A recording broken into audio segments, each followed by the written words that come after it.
데살로니가 교회는 경제적으로 공동생활을 하는 공동체였습니다. 온종일 열심히 일했지만 가족이 다 함께 저녁 한 끼 먹고 나면 남는 것이 없는 사람들의 모임이었다는 얘기입니다. 그래서 바울은 형제자매 여러분은 우리의 수고와 고생을 기억하고 있을 것입니다. 우리는 여러분의 가운데 아무에게도 폐를 끼치지 아니하려고 밤낮으로 일하면서 하느님의 복음을 여러분에게 전파하였습니다라고 합니다. 가난한 데살로니가 교회의 그러니까 마케도니아 근동의 교회들은 대부분 다 가난했어요. 그래서 바울도 자기 일을 해서 자기 먹을 것을 벌어가면서 이 교회를 섬기고 있었던 것이죠. 반면에 고린도 지역에 있는 그 고린도 교회는 고린도는 이제 그 해상 무역의 중심입니다. 그 당시 이 아프리카나 이런 데서 동양에서 오는 그 모든 것이 모이는 곳이죠. 굉장히 부유한 도시고 굉장히 화려했던 도시입니다. 고린도 교회에서는 왜냐하면 부잣집들이 많고 또 실제로 예배도 굉장히 부잣집의 큰 그 정원이 있는 그런 곳에서 예배를 드렸던 것이죠. 고린도 교회는 데살로니가보다 부유한 교회였기 때문에 충분히 바울은 선교 지원금을 받을 수 있었지만 바울은 고린도 교회에서도 헌금을 받지 않았어요. 그리고 고린도 교회에서도 나는 자비량 선교를 한다라고 선언을 합니다. 그것은 무슨 말이냐면 자비량이라고 하는 것은 자기가 먹고 쓰는 것을 스스로 갖추는 것이라고 하는 이야기입니다. 지금 교회들이 이제 어려워지면 보통의 그런 성직자들이 자비량 설교를 하는 선교를 하는 경우가 많이 있지요. 그건 특별한 것이 아니라 사실은 이제 이 가톨릭의 수도원이나 이런 데서는 전부 다 자기 스스로가 먹을 걸 만들어서 먹는 그런 자비량 선교를 하고 있습니다. 그런데 바울이 고린도 교회에서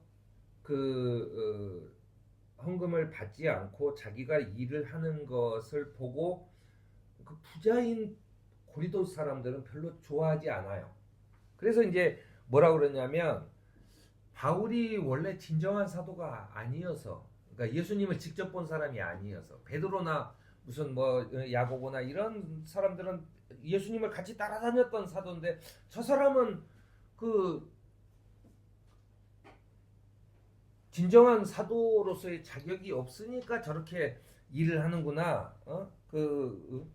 이렇게 얘기를 하는 겁니다. 그래서 자격이 없으니까 저렇게 일이라도 해서 이렇게 하는구나. 그러니까는 그러면서 이제 바울을 별로 좋은 시선으로 보지 않아요.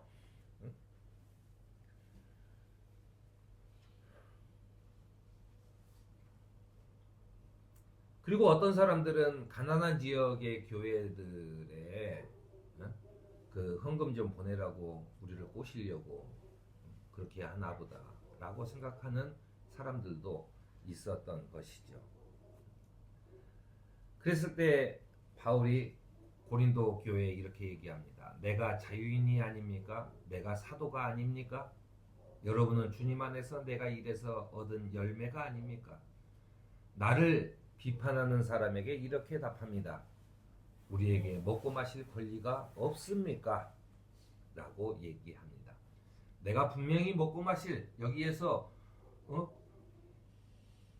당신들의 음식을 먹고 마실 권리가 분명히 있음에도 불구하고 나는 일을 해서 여러분들을 돕는다라고 하는 이야기이죠.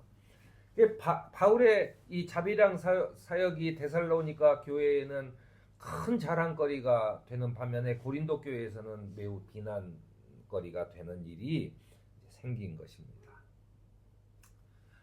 그런데 이 데살로니가 교회에서는요, 한 가지 문제가 생겨요.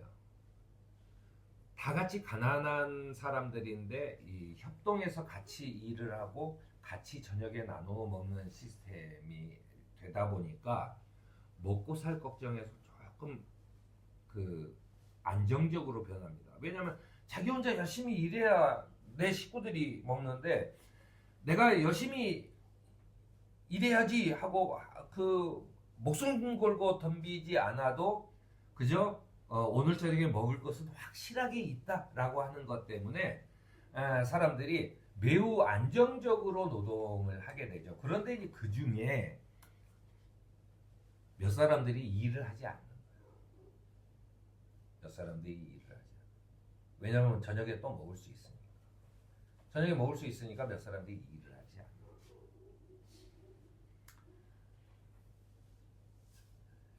그래서 그 공동체에는 그 부담이 점점 되는 거죠. 한 사람이 빠지면 아무래도 이제 더 큰 부담이 되는 겁니다. 뭐 눈에 보이는 것에 그 티가 나진 않지만 아무튼 그러면서 얘기합니다.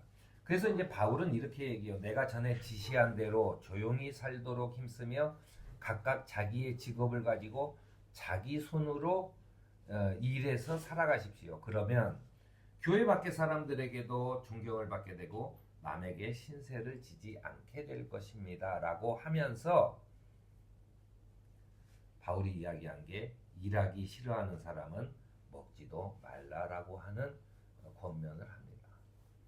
이게 나중에 이제 요즘 들어서는 그 사용자가 노동자에게 하는 말이처럼 돼가지고 그 하는데 이게 사용법이 다른 거예요. 같이 일하는 사람들끼리 하는 얘기지. 일을 시키는 사람이 그 자기는 놀면서 일하기 싫으면 먹지도 말라고 얘기하는 것은 아니죠. 아무튼 뭐 그렇습니다. 처음 교회 이런 그리스도의 교회는 데살로니가 교회가 다르고 에베소 교회가 다르고 빌립보 교회가 다르고 그리고 고린도 교회가 달라요. 이 다른 방식입니다. 그러니까 어디에서는 그 예배와 빌립보 교회 같은 경우는 그 예배와 또 사람들이 먹는 것과 이런 것들을 할 그 성도들이 감독들과 집사들을 세워요. 그렇게 해서 조직적으로 움직이게 되죠. 아무래도 이제 공동 식사를 하려면 누가 얼마큼 노동해서 얼마큼 벌어왔는지를 관리하고 그것을 나누고 또 똑같이 돌아갈 수 있도록 이렇게 배분하는 일들을 해야 됩니다. 그러니까는 집사가 그 존재하는 교회와 또 어디에는 그런 곳조차도 할 수 없는 교회와 이런 그 조직들이 다 다릅니다. 거기에 그 상황에 따라서 다 달라요. 대부분 다 이제 가정교회 같은 거죠. 그냥 모여서 해서 뭐 그 집 주인이 그냥 이렇게 합시다 저렇게 합시다 해가지고 하는 교회도 있고 그런 거죠. 예배 전용 초서가 있는 교회는 좀 이렇게 나름 이렇게 공동체의 조직을 만들기도 하고 그랬을 겁니다. 데살로니가 교회나 빌립보 교회 등은 소위 말해서 부자들이 전혀 나오지 않는 그 당시 그 사회 속에서 부자가 별로 없어요. 그 바울은 부자들의 그 아주 그 고달픈 교회였죠. 그래 바울은 늘 안타깝게 생각을 했어요. 안타깝게 생각을 했고. 근데 이제 헌금에 대해서도 바울은 고린도 교회의 그 큰손들 부자들을 그들의 그 부자들의 헌금보다는 그들의 헌신. 그러니까 바울은 헌금을 바라보는 게 그들이 얼마나 이것을 아까운 와중에 있는 것 중에 내놨는가에 대해서 칭찬을 해요. 하지만 돈이 많다고 해서 그들을 특별한 회원으로 취급하지는 않았습니다. 바울은 그 구체적인 교인들의 그 제도와 규칙들이 다 다른 교회들에게 늘상 어떤 방식의 규칙을 만들라고 하지 않아요. 이제 어느 정도 됐으니 뭐 집사를 세워라 무슨 뭐 감독을 세워라 하지 않습니다. 이게 이제 그 여러분들이 헷갈리면 안 되는데 그 지금 성서에서 말하는 집사와 감독 이런 내용들은 현재로 따지면 다 목사입니다.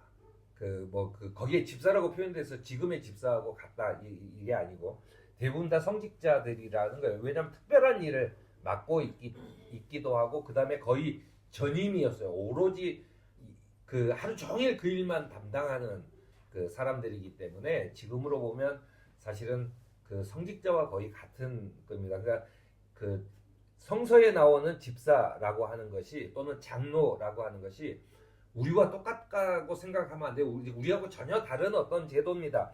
이런 그 제도들이 다를 수 있어요.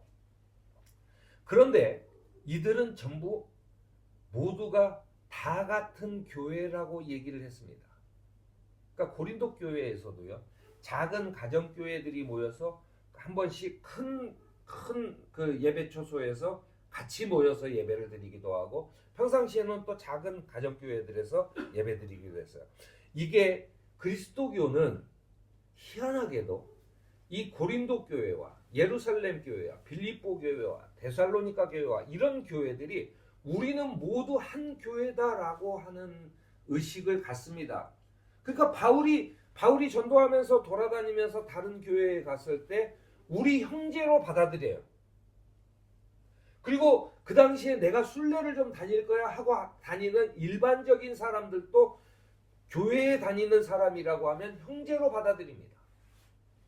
그것이 이 일치하는 제도나 그들이 갖는 어떤 그 뭐 세계의 그 조직 뭐 이런 뭐 이런 것은 없었더라도 그들은 같은 그리스도를 우리는 믿고 있다. 그리고 그 그리스도께서 우리에게 보내주신 그 성령의 인도하심을 따라 산다라고 하는 이 두 가지 사실을 서로 공유하고 있었기 때문이에요. 우리는 그리스도를 믿고 있고 그분이 보내주신 성령으로 함께 살아간다라고 하는 거죠. 하느님의 부르심을 받은 우리 공동체도 복음의 진리에 부합하는 가치를 확실히 붙들어요. 그것은 성령께서 우리를 인도하신다라고 하는 겁니다. 우리들의 상황에 맞는 제도적 장치가 있어요. 여러 가지 그 교회 내에 여러 조직들이 있고 합니다. 제독 장치나 또 나눔의 삶 이런 것들이 있어요. 하지만 중요한 것은 우리가 그리스도에 대한 믿음이 있는 것, 그리고 우리는 성령과 더불어 함께 산다라고 하는 이것을 이 복음의 본질을 계속해서 지켜내며 살아가는 저와 여러분이